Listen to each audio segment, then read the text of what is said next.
6 aliments qui n'augmentent pas la glycémie est le meilleur conseil contre le diabète.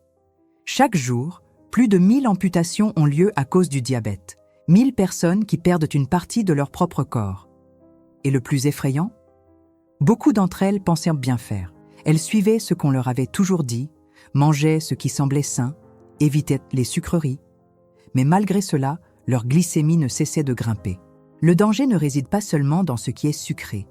Il se cache dans les détails, les routines, les aliments qui paraissent inoffensifs. Et si vous avez plus de 60 ans, ce risque est encore plus grand. Avec le temps, le corps perd en résistance, le pancréas peine à fonctionner et la réponse à l'insuline commence à faiblir. C'est pourquoi de nombreuses personnes âgées, même en faisant attention à leur alimentation, tombent malades sans comprendre pourquoi. La plupart n'y sont pour rien. On leur a simplement mal appris. On leur a dit qu'il suffisait de supprimer le sucre, d'éviter les desserts, et c'était réglé. Mais la réalité est tout autre. Il existe des aliments qui dissimulent leur danger. Ils se digèrent lentement, s'accumulent dans le sang et provoquent inflammation, douleurs articulaires, vision trouble, problèmes rénaux, aux jambes, voire au cœur. Imaginez maintenant que vous puissiez continuer à bien manger, avec plaisir, sans craindre que votre glycémie grimpe, que vous puissiez découvrir des aliments qui agissent en votre faveur, stabilisent le taux de sucre dans le sang, tout en protégeant vos organes vitaux. Il ne s'agit pas d'un régime strict, mais d'intelligence alimentaire. Et dans cette vidéo, vous allez découvrir 6 aliments qui n'augmentent pas la glycémie. Et mieux encore, à la fin, je vous révélerai le conseil le plus puissant pour les diabétiques. Un conseil simple, mais que peu de gens connaissent et qui peut transformer votre santé. Comme il est écrit dans les Proverbes, l'homme avisé voit le danger et se met à l'abri. L'insensé continue et en subit les conséquences. Aujourd'hui, vous allez apprendre à repérer ces dangers cachés dans votre assiette pour vivre avec plus de santé, de légèreté et de longévité. Mais d'abord, répondez-moi, connaissez-vous quelqu'un qui a eu du diabète et qui n'a pas réussi à le contrôler? Écrivez en commentaire la ville depuis laquelle vous regardez cette vidéo et ajoutez « Ma santé est une priorité ». Je lis tous les commentaires et j'ai envie de savoir d'où vient cette armée de personnes qui cherchent la sagesse pour mieux vivre. Maintenant que vous comprenez ce qui est en jeu, allons droit au premier point qui peut transformer votre façon de manger intelligemment. La glycémie ne dépend pas seulement du sucre. Pendant des années, beaucoup ont cru que contrôler la glycémie revenait à supprimer le sucre du café, éviter les desserts et bannir les sodas. Mais la réalité est bien différente. Certains aliments n'ont pas de goût sucré, ne contiennent pas de sucre ajouté et pourtant, ils font exploser la glycémie. Ce sont de véritables loups déguisés en agneaux. Lorsque le corps reçoit certains types de glucides ou d'aliments à index glycémique élevé, même s'ils ne sont pas sucrés, il réagit par une libération massive de glucose dans le sang. Et plus cela se répète, plus le pancréas s'épuise, plus la graisse s'accumule autour des organes et plus le risque de complications graves augmente.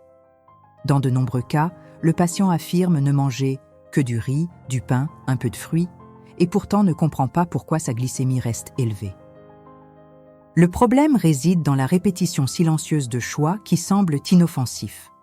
Le pain blanc, par exemple, a le même effet sur la glycémie qu'un soda classique. Mais comme il n'a pas le goût sucré, il trompe. Voilà pourquoi tant de personnes âgées font tout ce qu'il faut, médicaments, régimes, sans parvenir à contrôler leur diabète. Elles luttent contre un ennemi invisible, et cet ennemi se trouve dans leur cuisine. Il ne s'agit pas simplement d'arrêter les sucreries. Il s'agit de comprendre comment le corps réagit à ce que nous mangeons. Il s'agit de sagesse. Quand on comprend que des aliments courants peuvent influencer la glycémie, on commence à regarder son assiette différemment. Le secret réside dans la bonne combinaison, la bonne quantité, le bon type d'aliments, et surtout dans le choix quotidien de ce qui nourrit le corps sans nuire au sang. C'est pourquoi il faut désormais se concentrer sur autre chose. Quels sont les aliments qui nous veulent du bien? Ceux qui, tout en étant savoureux et accessibles, maintiennent la glycémie stable et protègent naturellement ceux qui souffrent déjà d'un taux de sucre élevé? Il est temps de s'intéresser à ce qui fonctionne vraiment. Aliment numéro 6, la tomate. Peu de gens le savent, mais la tomate est une véritable alliée pour ceux qui luttent contre l'hyperglycémie. C'est l'un des aliments les plus simples, les plus économiques et les plus présents dans l'assiette des Français, mais elle est rarement reconnue à sa juste valeur. Riche en lycopène, une substance aux puissantes propriétés antioxydantes, la tomate protège les cellules des dommages causés par l'excès de sucre dans le sang et par l'inflammation chronique qui touche tant de diabétiques. De plus, la tomate contient très peu de glucides, ce qui signifie qu'elle a un impact négligeable sur la glycémie. Elle peut être consommée crue, en salade, cuite, mixée avec du citron ou même dans des soupes. Mais attention, méfiance avec les sauces industrielles. Beaucoup, bien qu'à base de tomates, sont pleines de sucre caché, de conservateurs et d'ingrédients qui annulent tous les bienfaits de ce fruit. Autre atout de la tomate. Grâce à ses fibres et à son eau, elle favorise la satiété, ce qui réduit les envies de grignotage. Et lorsqu'elle est associée à une bonne graisse, comme l'huile d'olive, le corps absorbe encore mieux le lycopène, également réputé pour ses effets protecteurs sur la prostate, notamment chez les hommes de plus de 60 ans. C'est le genre d'aliment que l'on peut consommer tous les jours, au déjeuner comme au dîner, sans aucune crainte. Elle hydrate, nourrit, régule et protège. Tout cela avec très peu de calories et sans déséquilibrer la glycémie. Et justement parce qu'elle est simple, on l'oublie parfois. Mais la sagesse consiste à valoriser l'essentiel. Et l'essentiel, bien souvent, se cache dans les petites décisions du quotidien. Aliment numéro 5, 4 et 3. œufs, cacao et aubergines. Juste après la tomate, voici 3 aliments qui forment une base puissante pour ceux qui veulent stabiliser leur glycémie tout en renforçant leur organisme de l'intérieur. Commençons par les œufs. Longtemps, le jaune a été accusé d'augmenter le cholestérol. Mais aujourd'hui, la science est claire. Le vrai problème n'a jamais été l'œuf, mais l'excès et le contexte alimentaire. L'œuf entier est l'une des sources les plus complètes de protéines, de vitamine B, de choline et d'antioxydants qui protègent les yeux et le cerveau. Et surtout, il ne contient aucun glucide. Autrement dit, il n'augmente pas la glycémie. De plus, l'œuf est accessible et polyvalent. Il peut être consommé au petit déjeuner, au déjeuner, dur, brouillé ou intégré dans des recettes. Contrairement aux aliments ultra transformés, il nourrit vraiment. 1 ou 2 œufs par jour, consommés de façon équilibrée, aident à maintenir la satiété et à stabiliser l'énergie corporelle tout au long de la journée.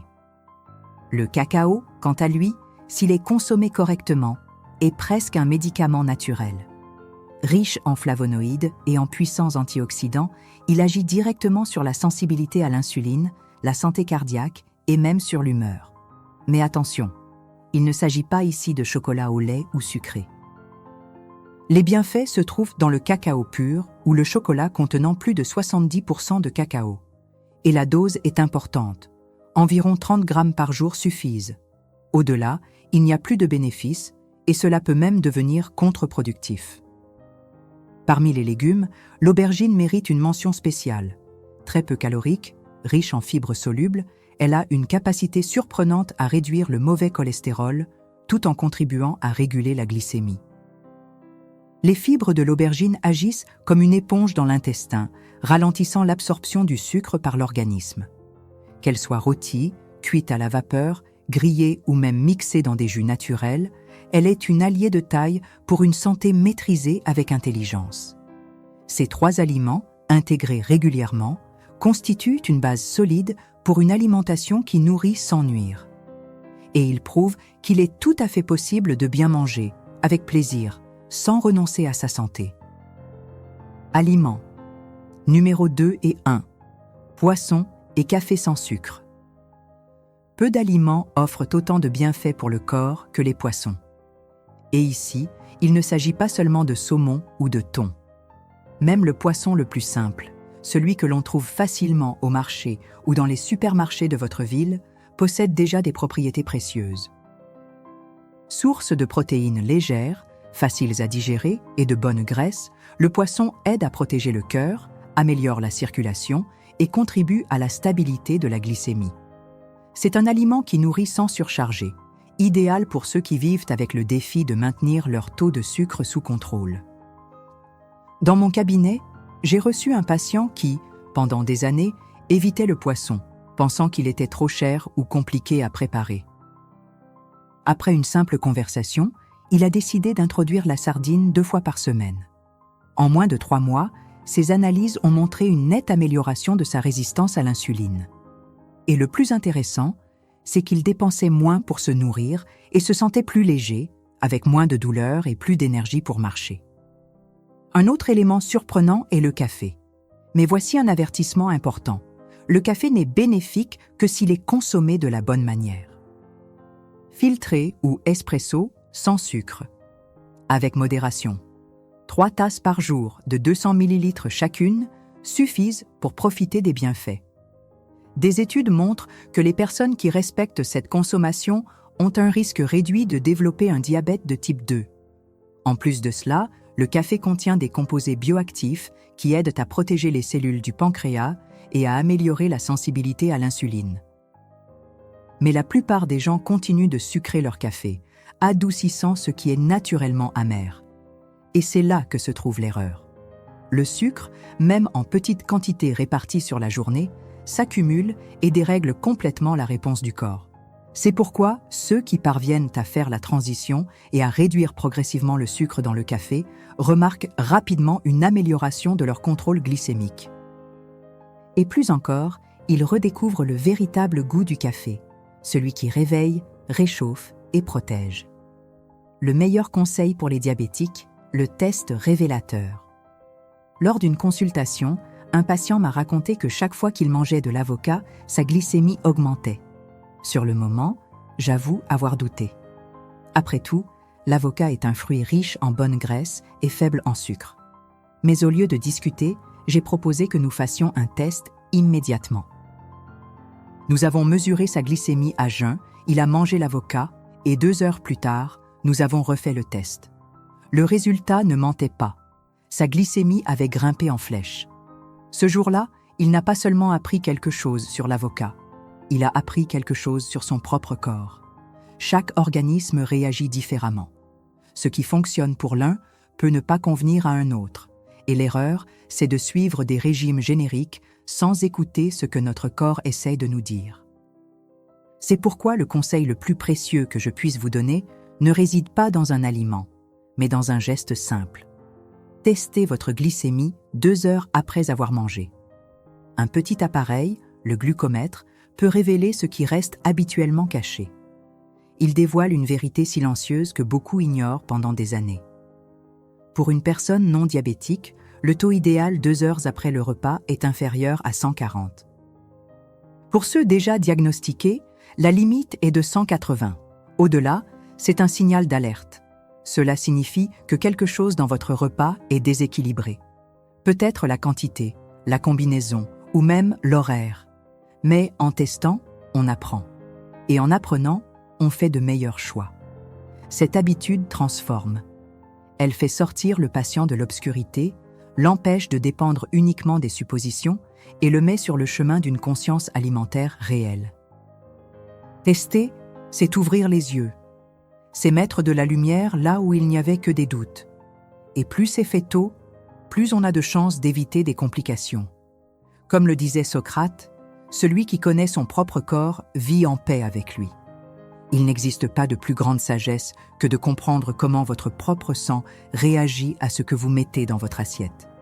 C'est cette connaissance qui sauve des vies en silence. Précaution. Essentielle dans le choix des aliments. Savoir quels aliments sont bénéfiques est un grand pas, mais il est tout aussi important de savoir comment les utiliser.